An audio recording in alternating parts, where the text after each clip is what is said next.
नमस्कार, मैं प्रियंका। आप देख जैसा कि पहले लगातार सुनने में आया कि किसानों की तरफ से कभी ट्रेन चक्का जाम, कभी ट्रेन रोको अभियान, कभी काला दिवस, तो कभी कुछ। अब किसानों की तरफ से एक आई कि 5 जून को फिर से कुछ करने वाले हैं, तो उसी पे आज हम चर्चा करेंगे। हमारे साथ जुड़ रहे हैं प्रदीप हुड्डा जी, तो हम उन्हीं से जानेंगे 5 जून को जो किसान करने वाले, क्या उसका कुछ होगा या नहीं होगा। जैसा कि अभी देखा गया कि किसान इतना कुछ कर चुके हैं, फिर भी सरकार नहीं सुनी। 5 जून को भी आपने ऐलान किया है। सबसे पहले तो सभी दर्शकों को नमस्कार। और ये तो आप बता रहे हैं, आपने ही शुरुआत से बताया, रेल रोको, चक्का जाम, काला दिवस, तो ये सारी सक्सेस की घटनाएं हैं, इनमें एक भी फेल नहीं हुई है।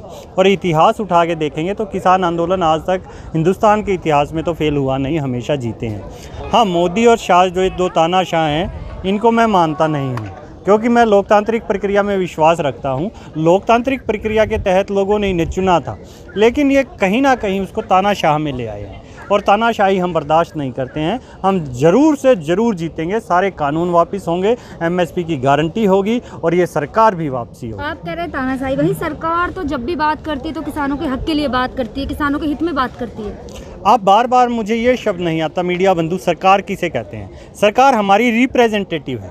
सरकार 138 करोड़ लोग हैं, चुनिंदा लोग नहीं कि 500 सांसदों को आप सरकार कहते हो। सरकार 138 करोड़ लोगों की है, और अगर वो 138 करोड़ लोगों की बात रखेगी तो है सरकार, और वो अपने मन की बात रखेगी तो है तानाशाह। तो आप इसमें थोड़ा सा अलग कीजिए। जब भी मोदी शाह को बोले या तो तानाशाह बोले, सरकार बोले तो 138 करोड़ लोगों को बोले। और हमें ये कानून पसंद नहीं है, किसानों को पसंद नहीं है। सर्दी गर्मी में वो यहाँ ठहरा हुआ है, तो क्या चाहते हैं आप? कहीं ना कहीं लगातार गाजीपुर से खबरें आती है कि कभी ये खाली हो जाता है तो कभी लोगों का एकदम चट्टा आ जाता है। ऐसा यहाँ पे कि सिंधु टिकरी बॉर्डर पर तो ऐसा देखने को नहीं मिलता। देखिए, वो तो खबरें फैलाने वाले बताएं, हम तो शुरुआत से यहाँ हैं। उससे पहले मैं शुरुआत में टीकरी था, सिंघू था, अब जनवरी से यहाँ हूँ। तो देखते हुए मैंने तो एक भी दिन इस बॉर्डर को कभी खाली नहीं देखा, और मोदी और शाह की औकात भी नहीं है इसे खाली करा दे, ये भी बता दें। आज बहुत गाड़ियाँ लगी है यहाँ पे, आप लोग का कोई मीटिंग चल रहा है? हाँ, रोज़ गाड़ियाँ आती हैं, सारे किसान भाई हैं हमारे, कुछ खेती में व्यस्त थे, हार्वेस्टिंग का सीज़न होता है इस देश में। शायद इन 2 तानाशाहों को नहीं पता, 2 फसल ली जाती हैं, रबी की, खरीफ की, बीच में एक जायद की होती है। जो हम हरा चारा लेते हैं वो सिर्फ हमारे पशुओं के लिए होता है, नहीं तो रबी की जो क्रॉप थी उसका हार्वेस्टिंग सीज़न अभी था।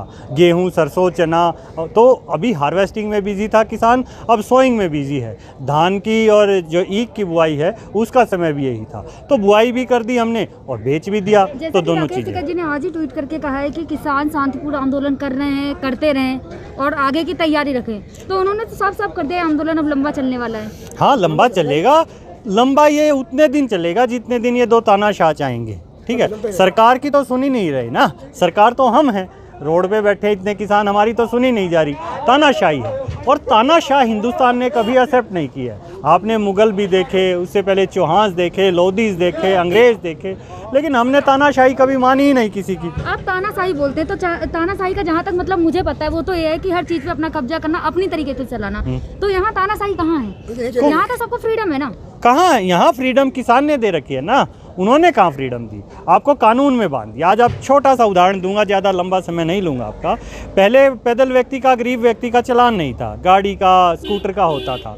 अब एक पैदल व्यक्ति घर से बाहर निकले, मास्क का चालान काट देते हैं। तो वो तो महामारी के लिए है ना, ज़्यादा महामारी के लिए नहीं, इसे ही तानाशाही कहते हैं। आपको आपके देश में गुलाम कर दिया, घर से बाहर निकलते ही आप कहीं सांस भी नहीं ले सकते। मतलब आप कहना चाहते हैं महामारी चल रही है, उसी में तानाशाही दिखा रहे हैं। ये तो महामारी तो काफी लंबी चल रही है ना, 1 साल पहले भी थी, तब भी मास्क लगाते थे। किसी से पूछिए, पहले पुलिस भी चालान जो काटती थी, जिसके पास लाइसेंस होता, सब कुछ होता, उसका भी चालान काट देते थे, उसे ही तानाशाही कहते हैं। अब जो मास्क लगा के चलता है, पुलिस उसका भी काट देगी। कागजों में दिखाने को एक बात होगी ना, पहले पैदल व्यक्ति के साथ क्या दिखाते कि इसका लाइसेंस नहीं है।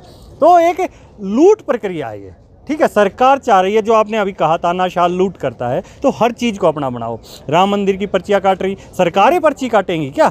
है, नोटबंदी कर दिया, घरों से पैसा जो तो काला बाजारी बंद करने के लिए किया था, नहीं, ब्लैक मनी के लिए किया था नोटबंदी। ब्लैक मनी कितना निकला है वो बता देना, कितना ब्लैक मनी आया? हमारी माताओं बहनों ने कुछ 1000-500 रुपए बचा बचा के रख रखे थे, वो निकल गए। ठीक है, घर में जो छोटा गरीब मध्यम परिवार था उसको नुकसान में पहुंचा दिया।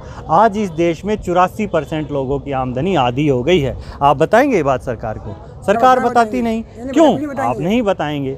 अरे देखें, लोग 84% ज़्यादा है या 16%, और उस 16 में भी सिर्फ 2 व्यक्ति, और 2 व्यक्तियों के लिए काम कर रहे हैं, और उनमें से एक तो विदेश चले गए हैं अभी।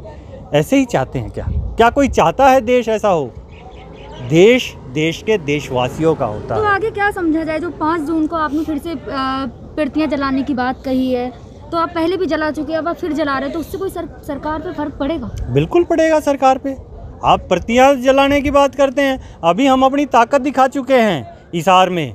सरकार से हमने कहा था, हाथ जोड़कर विनती की थी केस वापसी कर ले, सरकार बोली नहीं करेंगे। अच्छा मत करो, हमने कहा कोविड प्रोटोकॉल, खट्टर ने भी तोड़ा। हम डरते ही नहीं, हमारे ऊपर 307 क्या 302 लगा दो, फांसी दे दो।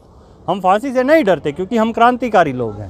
लेकिन वो कहने लग गए नहीं हम नहीं। भाई खट्टर पे भी तो मुकदमा करो सीएम पे, उन्होंने प्रोटोकॉल क्यों तोड़ा? या वो बताएं कि मुख्यमंत्री किसी विशेष कानून के तहत आते हैं तो वो बता दें। जब सब नागरिक बराबर हैं तो उनको क्या हक है? और वहाँ फिर हमने ताकत दिखाई, इतने लोग आए तो प्रशासन हो गया। अरे ताकत मत देखिए, हमारी ताकत तो इतनी ज़्यादा है जितनी सरकार के पास फौज नहीं है, उससे 10 गुना तो हमारे पास पशु हैं। आदमियों की जरूरत नहीं पड़ेगी हमें। ठीक है, की जो ताकत है जो हरियाणा में देखने को मिलती है वो उत्तर प्रदेश में क्यों नहीं देखने को मिलती? आप क्यों मोदी वाली बात करें कि हिंदू मुसलमान और भारत पाकिस्तान? उत्तर प्रदेश भी हमारा है, हरियाणा भी हमारा है, और उत्तर प्रदेश के भी हमारे भाई हैं। हम हरियाणा वालों की छाती जब तुम सारी गोली मार दो, जब उत्तर प्रदेश के भी आ जाएंगे। मार के देखे सरकार, 56 इंची बोलने से नहीं होती, काम करने से होती।